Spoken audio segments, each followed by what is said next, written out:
오늘은 초림과 재림 사이에 주께서 우리에게 주신 제일의 과업. 그러면 우리가 기다리는 사람으로서 그냥 가만히 기다리고만 있으면 되냐? 주님께서 우리에게 무엇을 하라고 하셨느냐? 기다리는 사람들이 해야 할 일, 주께서 맡겨주신 과업에 대해서 좀 나누려고 합니다. 사실 다 압니다. 뭐죠? 선교죠. 하나님의 말씀을 전하는 겁니다. 그럼 오늘 계시록에서 사도 요한이 이 선교와 재림을 어떻게 연결하고 있는지 지금 그 관련성을 보려고 하는 거예요. 선교와 재림이 정말 직접적으로 연결되어져 있고, 그래서 기다리는 사람들인 신약의 교회는 선교하는 사람들이어야 하는구나 라는 것들을 좀 보려고 합니다. 오늘 말씀의 제목은 맡겨진 사명입니다. 우선 계시록을 보면 계시록에 유명한 세 가지 종류의 심판이 나옵니다. 세 가지, 이렇게 인을 떼고 그리고 나팔을 불고 그리고 대접을 붓는 것으로 이 땅 가운데 심판이 이루어집니다. 인이 떼질 때마다 이 땅 가운데 뭔가 재앙의 역사들이 일어나고, 나팔이 불 때마다, 대접이 부어질 때마다 이 땅 가운데 막 종기도 그리고 재앙들, 이런 것들이 일어나는 것을 우리는 계시록을 보면서 봅니다. 그래서 이 계시록을 잘 모르는 사람들은 지금이 몇 번째 인이 떼지고 지금이 몇 번째 나팔이 불어지고 몇 번째 대접이 부어진다, 뭐 여튼 이런 식으로 하나하나를 연결하려고 하는 사람들이 있는데 이상한 겁니다. 그럼 뭐 지금 시대가 막 인하고 대접하고 뭐 딱딱 맞닥뜨려지 이런 게 아니에요. 그냥 이 7가지가 총체적으로 이렇게 이루어지는. 그러니까 이 땅은 하나님의 내재적인, 이 땅 가운데 이 백성들이 행하는 악으로 말미암아 하나님의 경륜적이고 내재적인 심판이 이 땅 가운데 이루어지는데, 지금 인과 나팔과 대접의 심판으로 말하는 것은 뭐냐면 점점 더 반복되면서 강화되고 있다, 이런 거예요. 마지막 때가 되면 될수록 그 하나님의 이 땅을 향한 그 최후의 심판을 향한 이 땅 가운데 하나님께서 부으시는 진노는 더욱더 강력해지고 있다라는 것입니다. 오늘 태국 땅에서 보고 있는 어떤 그런 모습들 있잖아요. 마약과 성전환과 이런 모습들이 사실 심판받을 거리이기도 하지만 동시에 그들을 향한 하나님의 심판이라는 사실도 아셔야 됩니다. 하나님 그들을 심판하고 계시는 거예요. 하나님 정말 그들에게 지금 하나님 진노하고 계시는 것이죠. 그래서 우리는 가서 그들에게 회개하라, 돌아와라 라고 외쳐야 한다는 것입니다. 이런 내재적인 심판으로 말미암아 이 세상 역사에는 하나님의 심판이 담겨져 있고, 그래서 하나님을 믿지 않는 사람들도 이 세상의 역사들을 보면서 뭔가 권선징악의 원리가 세상에서 작동하고 있다라고 희미하게 느끼는 거예요. 그러니까 권선징악이라는 말이 있는 것이죠. 뭔가 선은 권하고 그리고 악은 이렇게 징벌되는 권선징악의 원리가, 저러다가 저거 벌받지, 천벌받지, 이런 천벌이라는 말, 하늘로부터 벌을 받는다라는 어떤 그런 감각들이 세상을 보면서 나쁜 짓 하면 벌 받아 라는 무언가를 희미하게 느끼는 거죠. 그러나 동시에 우리는 이 심판이 완전하지 않다, 이 심판은 부족하다라는 그런 것도 또 함께 느낍니다. 세상 역사로만 보면 우리 안에 있는 이 정의에 대한 감각이 만족되지 않는 거예요. 세상은 불이에요. 신자들 뿐만 아니라 불신자도 악한 자가 잘 되고 착한 자가 고통받는 것을 보면서 이 모든 것들을 바로잡는 심판이 필요하다라는 것을 느끼고, 그래서 저기 바깥에 있는 사람들도 성경이 없이도 뭔가 죽으면 벌 받는다, 죽으면 뭔가 지옥이라는 것이 있어. 그러니까 권선징악의 원리가 희미하게 작동하고 있는 것을 보면서 그 권선징악의 원리가 이 땅 가운데 완전히 실현되지 않는 것을 또 보면 무언가 죽음 이후에 심판이 있구나라는 것들을 희미하게 느끼는 거예요. 희미하게 느끼는 것이. 그래서 성경은 지금 이 인이나 나팔이나 대접의 마지막 7번째 심판으로 어떤 심판을 선포하냐면 최종적 심판을 선언합니다. 최종적 심판. 7째 인이나 나팔이나 대접의 심판은 최종적이고, 그래서 그때는 이 땅의 역사가 끝나고 새로운 세상이 온다라고 계시록에서 말하고 있는. 여러분, 계시록의 수신자들은 지금 로마 가운데 박해받고 있는 자들입니다. 혹시 카타콤이라는 곳을 어디든지 가보셨는지, 터키도 있고 이탈리아도 있고, 그런데 카타콤이라는 곳을 가보신 분이 계신지 잘 모르겠지만 그냥 땅 밑에 저 몇 층인지도 모르는 그 땅을 파가면서 그냥 한 2세대가 2세대 3세대가 그 안에서 태어나고 죽는 일들이 일어날 만큼 막 그렇게 뭔가 박해가 강력했던 적도 있었어요.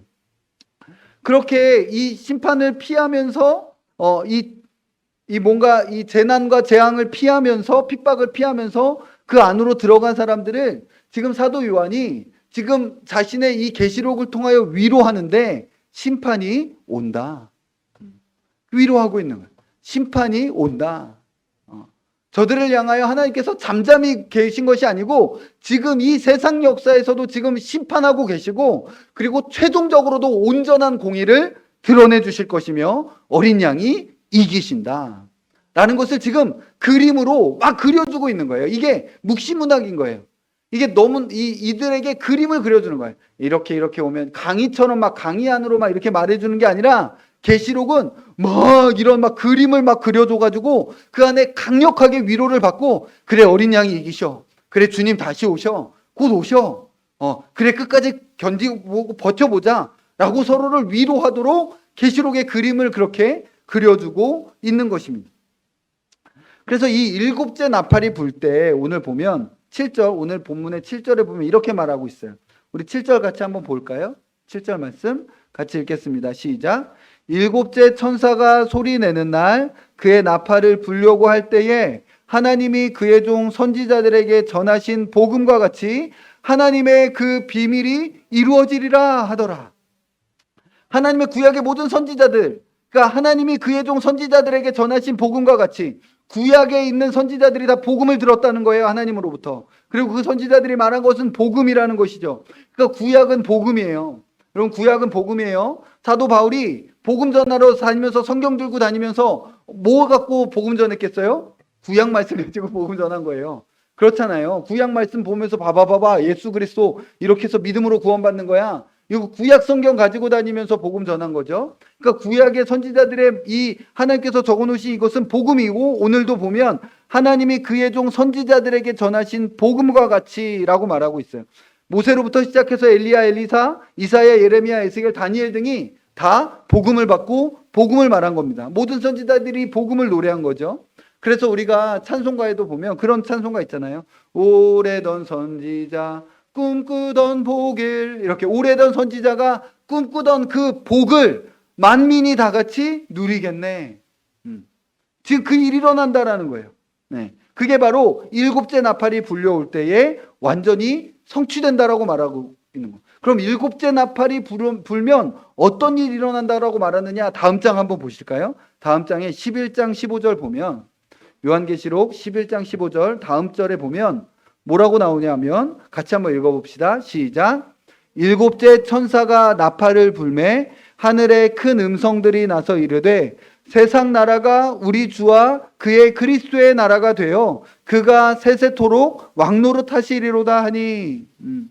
하나님의 그의 종, 하나님의 종들인 선지자들이 받은 그 복음, 그리고 전한 그 복음, 그렇게 오래전부터 꿈꿔왔던 그 소망은 바로 그리스도의 나라입니다. 하나님의 나라, 그리스도의 나라, 그가 다스리시는 그 나라를 선지자들이 꿈꿨던 거예요. 사자와 어린 양이 함께 뛰놀고 어린아이가 독사굴에 손을 넣어도 물지 않는 완전한 평화의 그 그리스도의 나라, 그리스도께서 통치하는 나라를 꿈꿔왔고, 지금 일곱째 천사가 나팔을 불매 바로 그 선지자들이 꿈꿔왔던 그 나라, 세상 나라가 주와 그의 그리스도의 나라가 될 거다. 지금 로마 저 나라, 로마 저 제국이, 지금 이 세상 왕들의 나라가 이제 예수 그리스도의 나라가 될 거다 라고 지금 말해주고 있는 거예요. 바로 이것이 이 땅 역사의 마지막입니다. 우리는 이 세상 나라가 어떻게 끝날 줄 압니다. 어떻게 끝날 줄 우리는 다 알아요. 태국이 그리스도의 나라가 될 것입니다. 아멘. 러시아도 그리스도의 나라가 될 것이고, 중국도, 미국도, 일본도, 북한도, 대한민국도 다 망하고, 이 세상 나라들 다 망하고, 이 나라들이 그리스도께서 통치하시는 나라가 될 거라는 것이죠. 이것이 바로 일곱째 나팔이 불려오는 날 이루어질 하나님의 비밀인 거예요. 하나님의 신비. 창세 전부터 하나님께서 꿈꿔오고 계셨던, 하나님이 작정하고 계셨던 그 하나님이 보시는 바로 그것은 이 세상 나라를 그리스도의 나라로 만드시는 것이죠.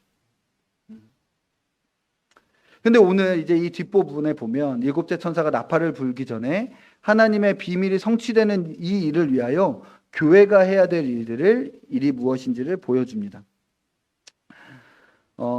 오늘 본문 읽은 본문을 보면 하늘의 음성이 사도 요한에게 천사에게 가서 아주 거대한 천사 한 발은 바다를 밟고 한 발은 육지를 밟고 막 무지개로 이렇게 하고 있는 큰 거대한 천사가 있는데 그 천사의 손에는 두루마리가 있었어요. 그 두루마리를 사도 요한에게 가서 그 두루마리를 받아라 그랬더니 가서 주시오라고 했더니 천사가 이것을 가져다가 먹어라 이렇게 했어요. 그래서 그것을 먹었죠. 그랬더니 그 입에서는 꿀같이 달았는데 그 배에서는 힘이 썼다고 지금 이야기하고 있습니다. 이것을 먹은 후에 11절에 이 천사가 뭐라고 이야기하냐면 그가 내게 말하기를 네가 많은 백성과 나라와 방언과 임금에게 다시 예언하여야 하리라. 너가 말씀을 먹었느냐? 이제 세상 나라 임금들 백성들을 향해서 네가 다시 이 말씀을 예언하여야 하리라. 마치 에스겔 선지자를 향하여 보여줬던 것과 같은 거예요. 구약의 에스겔에 보면 말씀을 먹고 이 백성을 향하여 예언하는 것처럼 이제 구약의 에스겔은 이스라엘 백성들을 향하여 그렇게 했는데 지금 사도 요한은 많은 백성과 나라와 민족들을 향하여 이것을 먹고 예언하여야 된다라고 이야기하고 있고, 그리고 이 사도 요한으로 대표되는 이 교회가 바로 그 다음 11장에 어떤 모습으로 그려지냐면 바로 두 증인으로 나오는 거예요.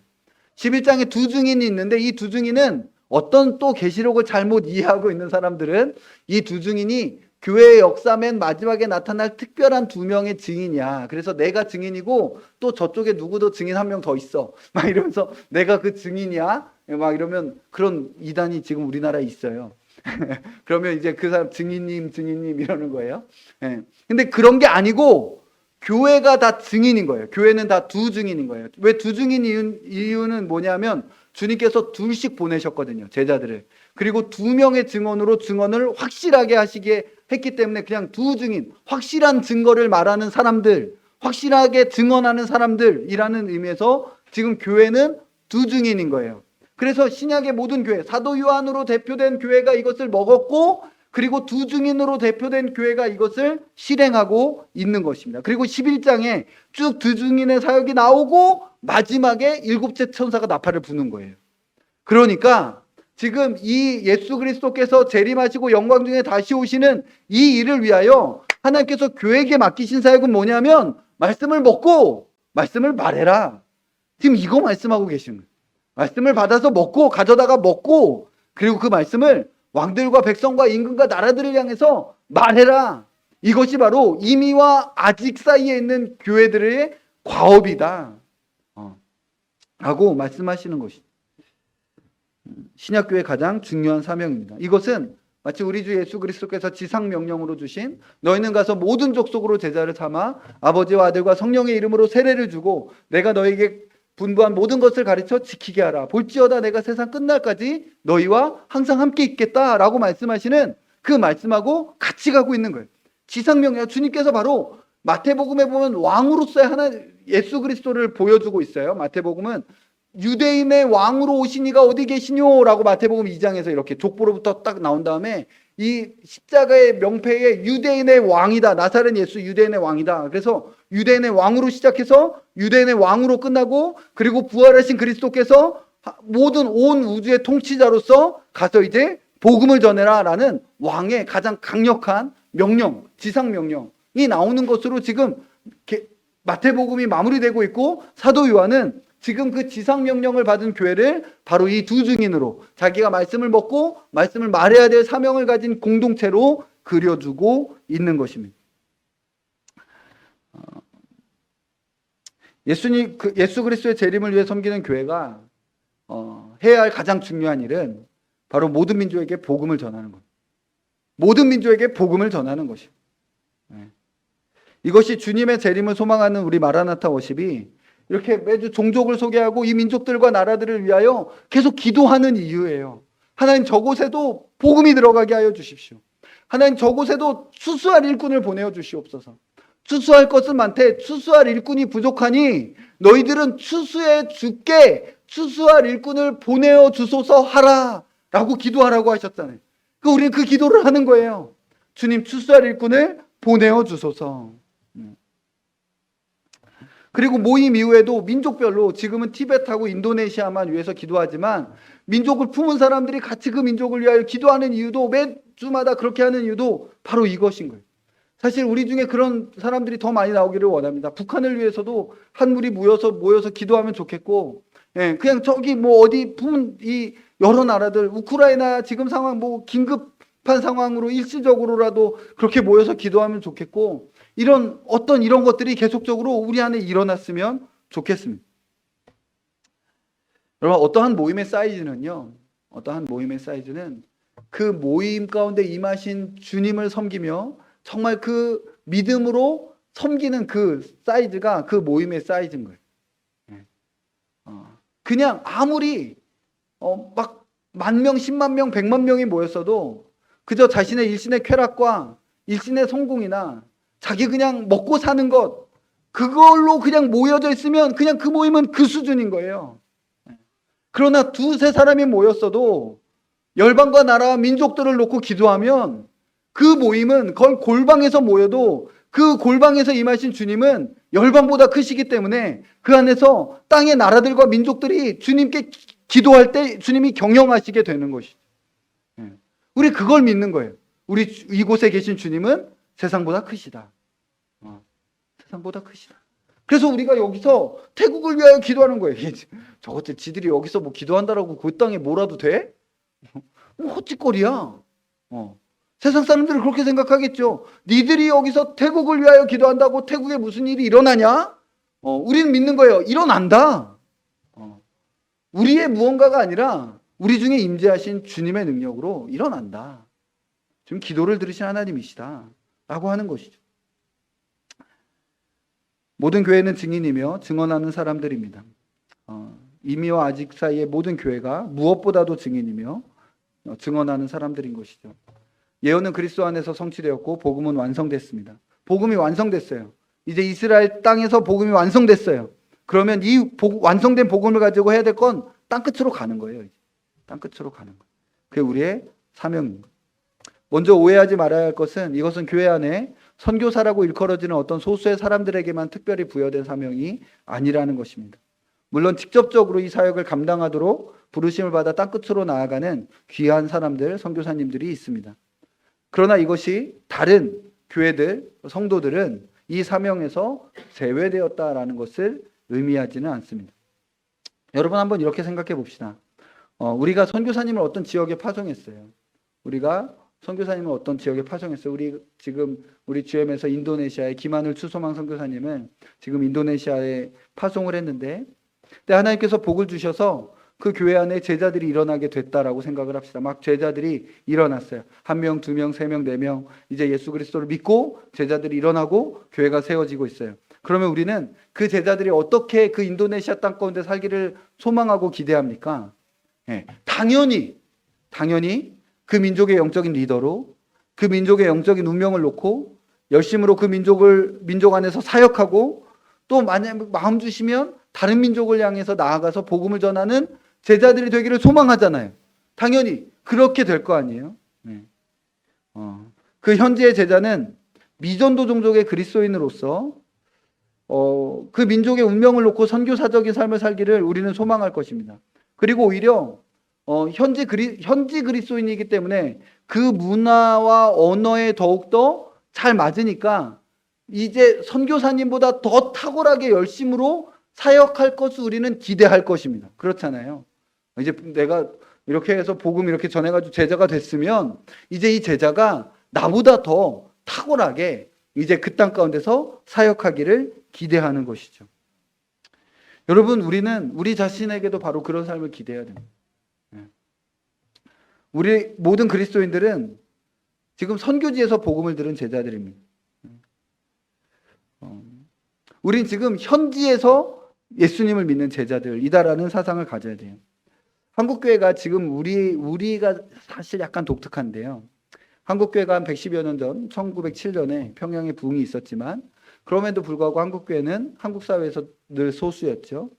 그런데 광복과 전쟁을 거치고 1970년에서 1980년대에 지나면서 대학생 선교단체를 중심으로 교회는 한국의 주류 사회에 등장하게 됐습니다. 한국의 뭔가 이런 뭔가 엘리트층이, 소위 엘리트층이라고 말하는 곳곳에 한국 교회에 사람들이 이제 들어가게 됐죠. 그렇게 한 4, 50년간 한국 교회는 한국 사회에서 역사적으로 교회가 받아보지 못했던 대우를 받으면서 지냈습니다.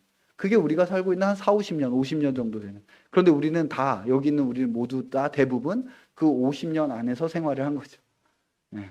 그 50년 안에서 그냥 교회와 사회의 관계가 대충 원래 그런 것처럼, 그러나 이것은 아주 독특한 50년을 살았던 거예요. 우리는 독특한 50년을 살았고, 한국교회 역사에서도 사실 독특한 50년을 우리는 살고 있는 것입니다.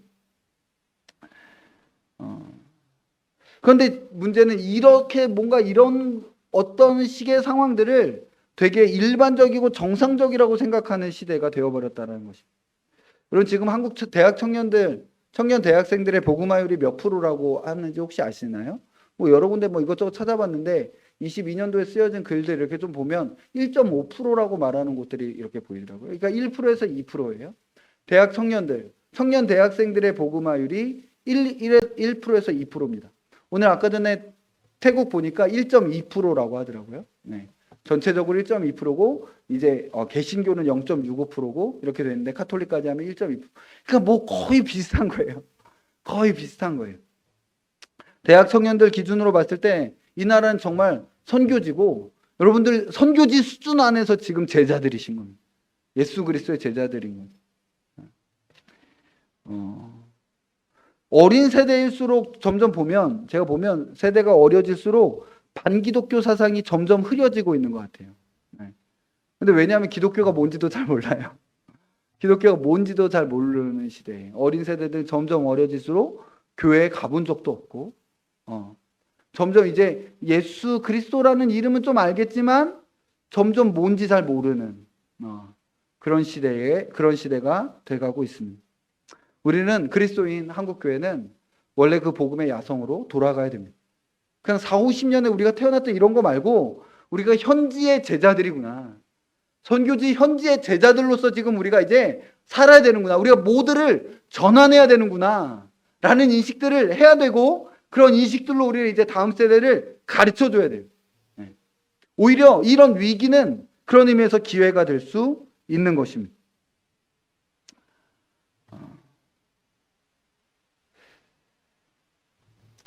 한번 살아가는 인생, 우리는 무엇을 위해서 살아야 하는지 스스로에게 묻고 대답해야 할 것입니다. 우리는 적당히 사람들이 세상을 즐기듯 그렇게 세상을 살아가도록 부르심을 받지 않았습니다. 그냥 좋은 거 먹고 좋은 데 여행 다니면서 세상을 즐기는 것이 그냥 우리의 부르심이냐? 우리는 그렇게 불려지지 않았습니다. 우리는 이 땅에서 사명을 가진 자들. 유명한 비유로 하면 우리는 이 세상에서 유람선 탄 자들이 아니라 우리는 전함을 탄 자들입니다. 마치 세상에서 유람선 타면서 좋네, 낙엽도 좋고 하늘도 좋고 이렇게 유유자적 즐기면서 주님이 만드신 아름다운 세상 잘 보고 즐기다가 왔습니다. 라고 그렇게 부르심을 받은 자들이 아니라는 거예요. 아니라는 거예요. 이 땅 가운데 우리는 해야 될 사명이 있는 거죠. 이 말씀을 먹고 이 말씀을 말하는 두 증인으로서의 이 사명이 모든 교회, 모든 그리스도인들에게 있어야 한다라는 것입니다. 이 사명 2000년 동안 교회가 신실하고 성실하게 해온 사명입니다. 한국교회도 열심히 일을 해왔습니다. 우리 믿음의 선배들 정말 목숨 걸고 가난하고 힘든 시절에 그렇게 땅끝으로 복음 전하러 나가셨습니다. 그런데 지금 오히려 배부르고 등 따신 시대에 이 위대한 사역이 주춤해지고 있는 것 같습니다. 그리스도인들은 저마다 자기의 행복한 꿈과 미래를 위하여 열방에 복음도 들어보지 못한 채로 죽어가는 이들을 외면하고 있는 것은 아닌지 모르겠습니다.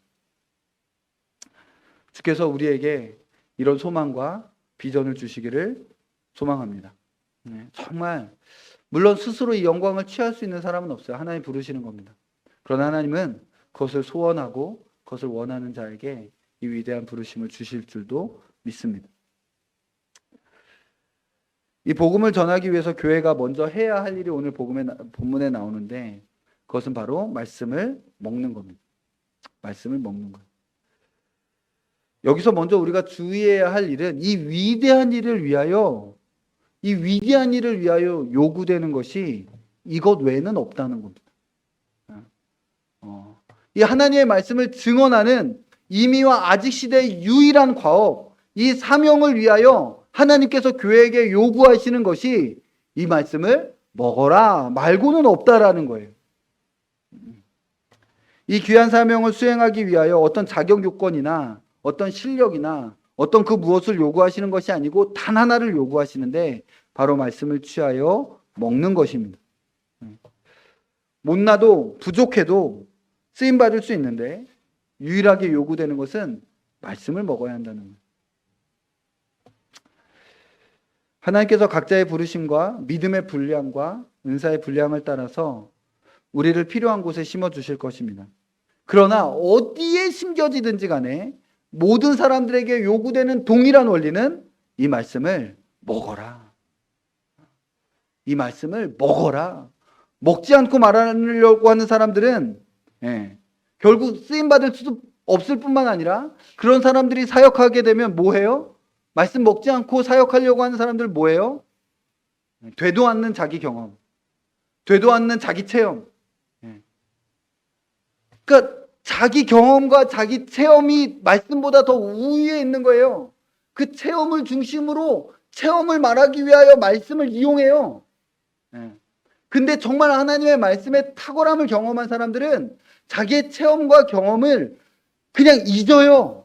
그리고 말씀이 남는 거예요. 그래서 그 말씀을 증언하는 것이죠. 그냥 하나님을 경험하고 하나님을 누리는데 남는 것은 하나님은 선하시다가 남는 거예요. 하나님은 자비와 긍휼이 풍성하시다가 남는 거예요.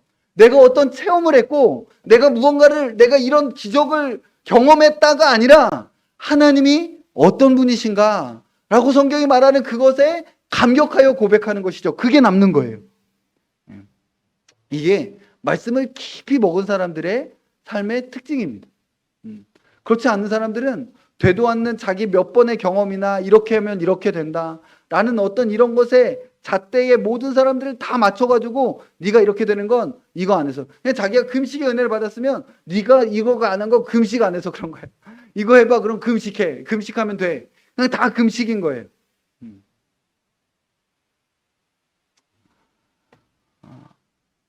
결국은 다른 사상을 가지고 들어와서 사역하게 되고 그것의 결과는 교회를 허무는 것이 됩니다.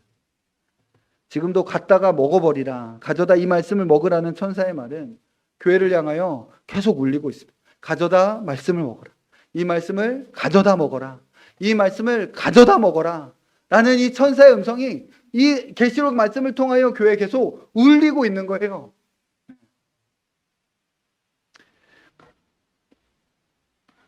근데 마지막으로 하나만 더 말씀을 드리면 이 과정에서 사도 요한이 되게 흥미로운 경험을 하게 됩니다.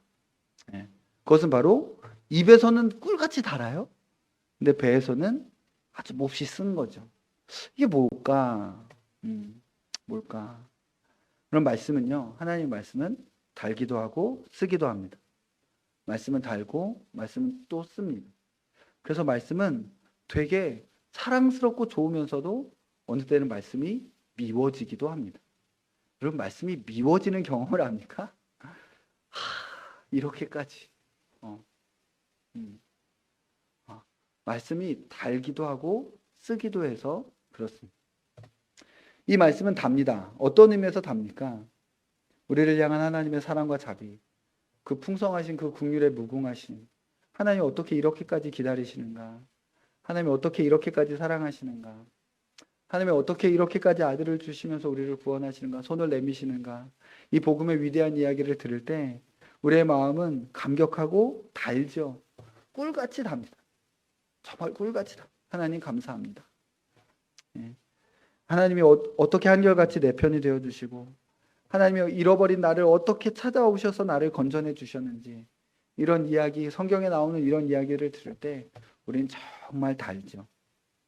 우린 말씀을 통해 매일이 달고 단 말씀의 맛을 경험해야 됩니다. 경험해야 돼요.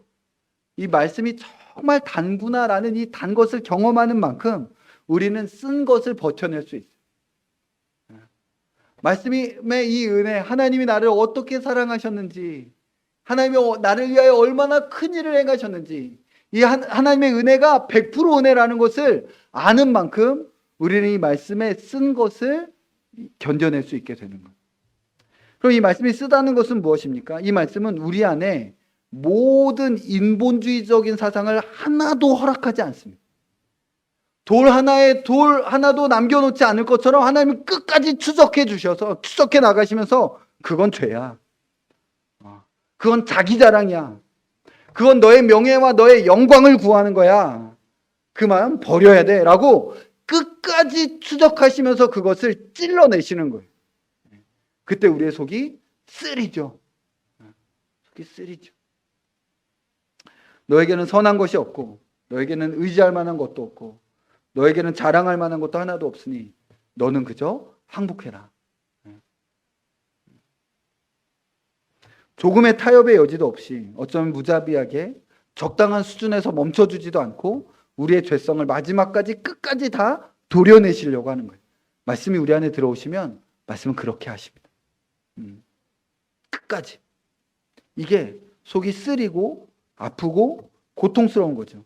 그렇다고 해서 이것을 토해낼 수도 없습니다. 해결 방법은 하나예요. 바로 항복하는 거죠. 항복하지 않으면 않을수록 계속 써요. 쓰리는 겁니다. 싸우면 싸울수록 더 아픔은 심해질 뿐이죠. 그러나 이 소화의 시간들을 그렇게 통과하다 보면 마치 어린아이가 어느 날 딱 보면 쟤 저렇게 키가 컸어? 쟤 언제 저렇게 컸어? 라고 하는 것처럼 그리스도의 충만한 장성한 분량을 향하여 자라고 있는 모습을 보게 되는 것이죠. 그리고 그렇게 자란 청년의 입에서는 하나님의 영광스러운 복음이 선포되는 거예요. 땅 끝에 미전도 종족 한 번도 복음을 들어보지 못했던 이들을 향해 복음이 전해지는 것이죠. 이제 말씀을 마무리하겠습니다. 지난주에 엘리자베스 2세 여왕이 돌아가셨습니다. 영국 여왕으로 알려져 있지만 영국을 포함한 호주, 캐나다, 이제 뉴질랜드 이런 나라들 16개 연방의 군주라고 하더라고요.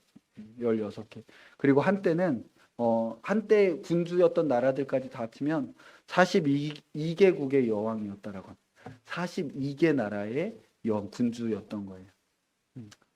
영국에서 사용하는 이 엘리자베스의 공식 호칭은 제가 읽어볼게요. 들어보세요.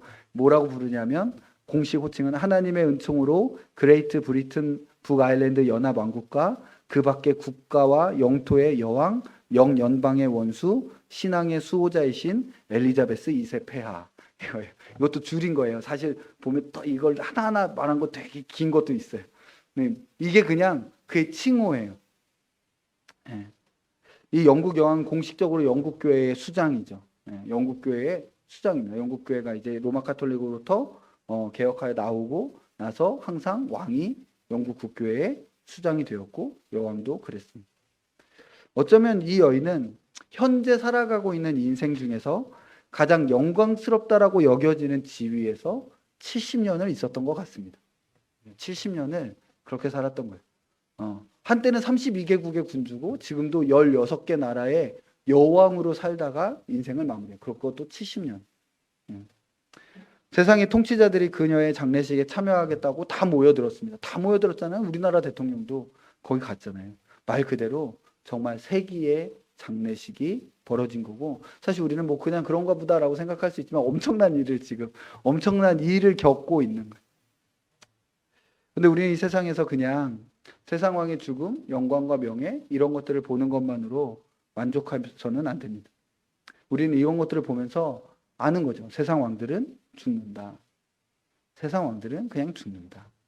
인생은 그저 인생일 뿐이구나. 이런 여러 가지 면류관을 쓰고 이렇게 있지만 그냥 늙은 할머니가 저기 있는 거구나.